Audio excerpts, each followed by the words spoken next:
Сметам дека тие се главни револуционери кои дава сршта, содржината на револуционната борба на сите борци револуционери во сите чети, на сите региони на тогашна Македонија под турско робство. Така да и двајцата се идеолози, и двајцата загинува на работна задача, вршејќи својата активност во својата организација. Но секако треба да подкажеме. Сите тие работи, загинувањето и на Гоце Делчев, и на Пере Тошев се последица на провала и што викаме ние издајство на било кој, било на наши луѓе, било на други кои што соработувале со турците, добивале своји информации, кај ќе се движа, како ќе се движа и многу е лесно да се тие луѓе на некој начин ликвидираат. Гоце Делчев е еден од најголемите македонски великани во борбата за македонскиот народ.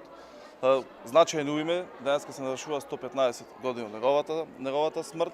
Човек кој што дал значаен допринос за иднината на Република Македонија, основоположник на македонската револуција.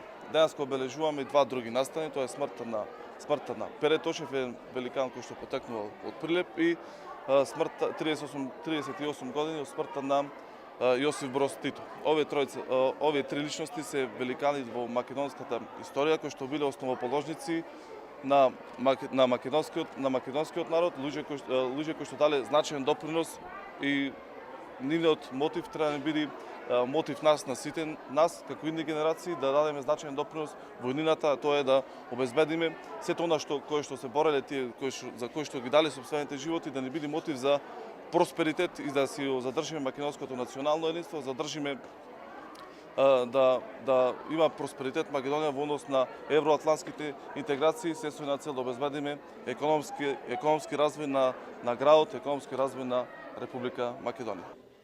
Тито е многу заслужен за македонскиот народ.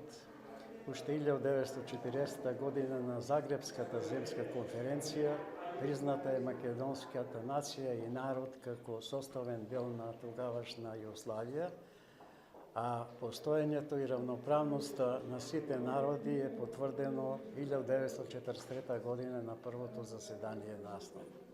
Благодарејќи на ширината која што имаше и Тито, ние обстоиме на овој дел географска Македонија како република и се надеваме со здружени сили дека ќе обстанеме и понатаки.